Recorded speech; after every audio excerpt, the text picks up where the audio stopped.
Peter, então vamos lá, cara. A gente começa por qual termo? Anarcocapitalismo, né? Você você se considera o quê? Um libertário, um anarquista, capitalista? Como que fala? Olha, eu me considero um libertário anarcocapitalista. Tá. Esse é o termo que eu costumo usar, né? Qual que é a ideia da coisa? O anarcocapitalismo é um negócio muito simples, cara. Uma ideia básica, extremamente simples. O que o Lênin falou tem a ver ou não? Não, não tem nada a ver. A ideia toda é a seguinte, que você não pode construir uma sociedade com base na coação. Você tem que ter as coisas apenas voluntariamente. Né? Tá. E aí? Ou seja, você não pode iniciar agressão contra pessoas pacíficas. Se você não pode iniciar agressão contra pessoas pacíficas, o governo é uma coisa ilegítima, porque o governo ele inicia agressão contra pessoas pacíficas. Você está quietinho na sua casa, você trabalhou. Quando você faz negócio com alguém, você não está iniciando agressão, porque você está fazendo uma troca, você vende alguma coisa, a pessoa te dá dinheiro, tudo voluntariamente. Mas no momento que que você fez isso, o governo ele vai lá e fala, olha só, agora eu quero o imposto aqui, ó. Se você não pagar esse imposto, eu vou usar violência contra você. Eu vou tomar a sua propriedade, ou eu posso até te botar na cadeia, coisa e tal. Então o governo está iniciando agressão contra pessoas pacíficas. Então isso, dentro da ética libertária, isso é uma coisa inválida. Esse é o princípio básico. A parte mais básica... Anarcocapitalismo é um termo horrível, tá? O próprio cara que inventou anarcocapitalismo, que foi o Hofbauer, lá em 1951... Ele mesmo não gostava do termo. Ele se arrependeu? Ele meio que se arrependeu da história. Ele preferia libertário, porque anarcocapitalista fica muito estranho, tem que explicar toda vez que você fala o termo. Justamente porque não tem nada a ver meio com anarquia e com capitalismo do jeito que as pessoas entendem. Né? Uma coisa realmente, uma visão ética da sociedade. Então, ele mesmo não gostava do termo, só que o termo pegou. Então, meio que, depois que o termo pegou, que todo mundo usa esse termo, tu fica numa situação que, como é que você muda isso? Não tem como mudar. Então, agora ficou isso mesmo. Então, a gente explica o que é o anarcocapitalismo. A ideia é essa. É uma visão de mundo, uma visão da sociedade em que você não inicia agressão contra a pessoa pacífica. E aí, ou seja, é isso aí. Como é que vai viver? Mas isso vale tanto para o governo, pessoa, governo, pessoa, qualquer situação. Porque é o que eu falo, né? O governo, por que o governo é inválido dentro da visão libertária, da visão anarcocapitalista? Justamente porque ele inicia agressão contra você. O governo ele inicia de duas formas. Primeiro, ele cobra imposto. E segundo, ele cria regras que você é obrigado a obedecer. Veja, sociedade humana tem que ter regra, não tem jeito. Você não tem como viver a sociedade... É isso que eu ia falar, senão vira uma bagunça. Sim, né? Exatamente. O ser humano ele é um ser gregário, é um ser que não vai viver sozinho no alto da montanha, isolado de tudo, vai ter contato com outras pessoas. Se não tiver regra, a coisa descamba, tem jeito. Vai ter atrito, vai ter briga, vai ter violência. Então, qual que é a grande questão aqui? A grande questão é você não ter uma regra imposta coercitivamente. Essa é a diferença da coisa. As regras têm que ser combinadas previamente entre as pessoas, têm que ser aceitas previamente entre as pessoas que fazem parte daquela sociedade. Então vamos lá. Porque a minha preocupação é a seguinte: eu não sei, eu vou fazer o papel do advogado diabo aqui, viu, Peter? Uhum. Parece uma visão romântica de que as pessoas não vão se agredir. Não, mas as pessoas vão se agredir. Então, e aí quem intermedia isso? Não, olha só, a ética libertária é só isso. Ela só diz que você não pode iniciar agressão contra a pessoa pacífica. Só isso. Como que você vai resolver os problemas? Aí você tem uma série de outras coisas, uma série de outras ferramentas. Então, mas uma das coisas que os libertários pensam sobre isso e sugerem... Propõem Quais são? Várias propostas. Né? A proposta que eu acho mais interessante é a Sociedade de Leis Privadas, que foi proposta justamente pelo Hans Hermann Hoppe, que é um escritor da escola austríaca e já é bem desenvolvida essa ideia dele, que é justamente uma sociedade em que você tem governos voluntários. Então você vai ter estruturas que ele chama de empresas de segurança privadas, que seriam empresas de leis privadas, no final das contas, em que você escolhe o governo que você quer se associar. Então, é fácil entender com uma analogia. Imagina que aqui no Brasil, ao invés de você ter eleições, que você vota num candidato, e o candidato que teve mais voto, ele dirige todo mundo, o Bolsonaro fizesse lá a empresa de segurança privada dele, que é o governo privado dele, o Lula fizesse o dele, o Moro fizesse o dele, enfim, as pessoas são livres para criar o seu governo, e você, ao invés de votar naquilo, você escolhe qual governo você vai pertencer. Você escolhendo este governo, você vai ter que pagar imposto para esse governo, só que agora não é mais imposto, porque lembra, você escolheu fazer parte. Exatamente, você está pagando uma mensalidade pelo serviço prestado por aquele governo. E você está aceitando as leis daquele governo.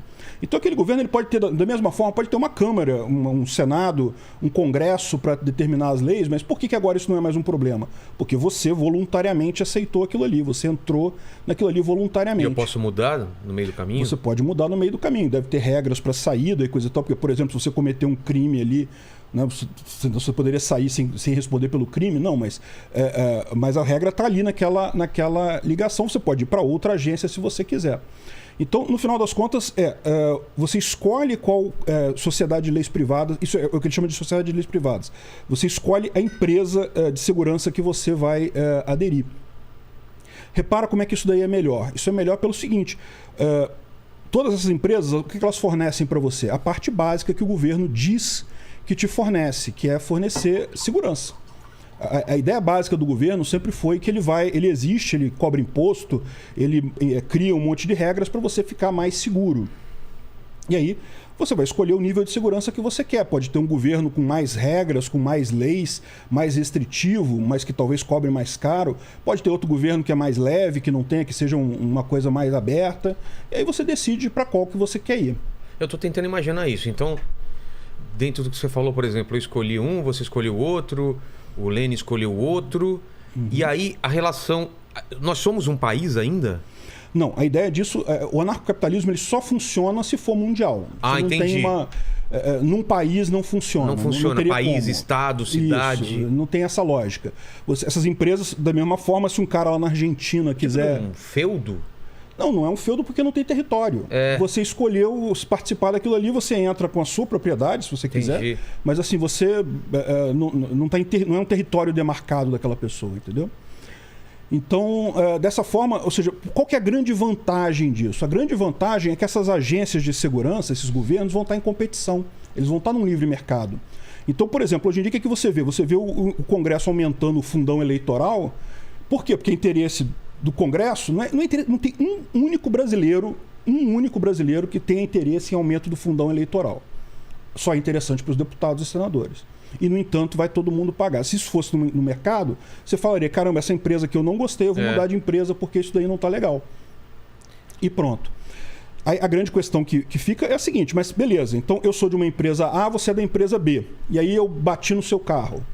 E agora, quem que resolve? Né? Porque isso é o grande problema no final das contas, né?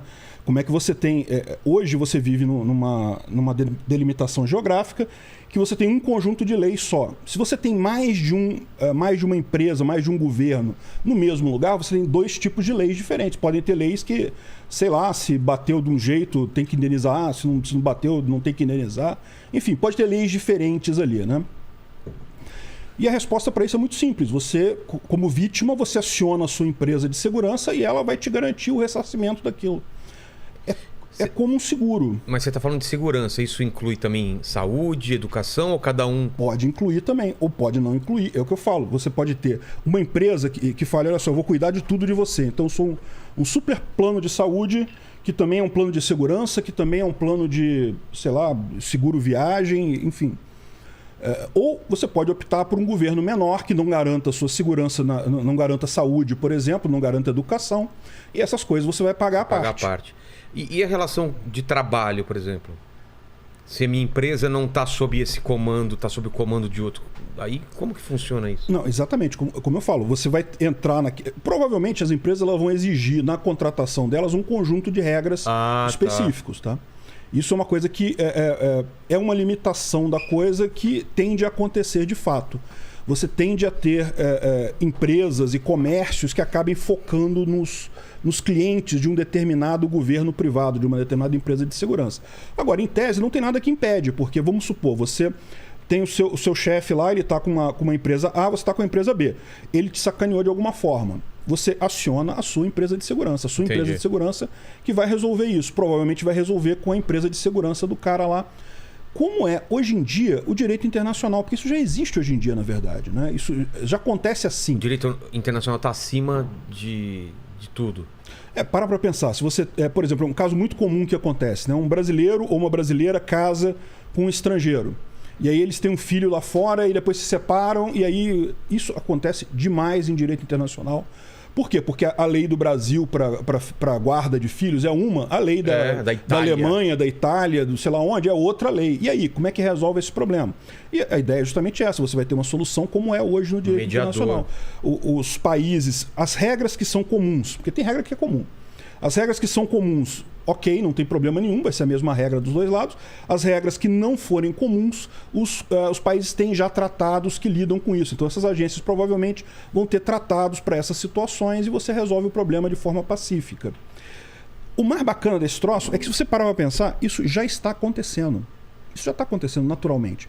Repara a quantidade de gente que hoje muda de país por questão fiscal, por questão de lei, né, muda a nacionalidade. A sede da empresa. O Gerard Depardieu, que agora é cidadão russo. Ah, é? Por causa de imposto? Por causa de imposto na França. Ele se mudou para... É absurdo o imposto na França? O imposto na França parece que é absurdo, é muito alto mesmo. Aí ele saiu e se tornou... cidadão russo, e agora ele está com problema, né? Porque agora com a Rússia está tudo trancado, tudo proibido, enfim. É dor de cabeça danada. Mas não é só ele, né? Ele é um cara conhecido, mas o que tem de gente por aí que está pegando nacionalidade, ali, principalmente no Caribe, né? No Caribe tem várias ilhas que se especializaram nisso. Paraísos fiscais. Paraíso fiscal, mas... paraíso fiscal para ricos sempre existiu. O que está acontecendo agora é que está tendo paraíso fiscal para classe média. Já tem o tipo de coisa que você consegue ir tirar a nacionalidade nesses países com investimento que, assim, ainda é caro, não é barato, mas já é uma coisa que a pessoa já consegue chegar lá e, né, com investimento, você investe na ilha e ganha a nacionalidade de lá. Já tem um monte de ilhas, assim. Tipo, com investimento de quanto mínimo? Assim? 100 mil? Olha, eu não vou saber de cabeça, eu não sou especialista nesse ponto, tá? Mas tem vários canais no YouTube. O Nômade Capitalista é um canal americano que trata só disso. O canal do Rafael Scapella também, ele trata muito disso, de países que você vai, que você muda para ter a nacionalidade, para pagar menos imposto, para ter sua empresa, para ter uma segurança jurídica, né? Tem até aquela regra que o pessoal fala muito, lá nos Estados Unidos o pessoal tem muito essa visão de você ter o passaporte de segurança. Você tem o passaporte do Brasil, é o que você usa, beleza, tranquilo. Mas vai que amanhã entra um governo maluco aqui, entra uma coisa totalmente descabida, começa a te perseguir, você já tem um outro passaporte que é para você vazar, conseguir vazar daqui nesse caso. Né? Então, repara, as pessoas já estão fazendo isso, já estão caminhando para esse modelo anarcocapitalista, eles já estão buscando a nacionalidade, escolher qual lei que você quer servir, entendeu? E à medida que a gente ainda tá dentro de países, né? Ainda está dentro de países, ainda tem essa regra coercitiva ali. Mas para pensar, cada vez mais a nossa economia está migrando para informação, para a internet, que é um lugar que não tem país.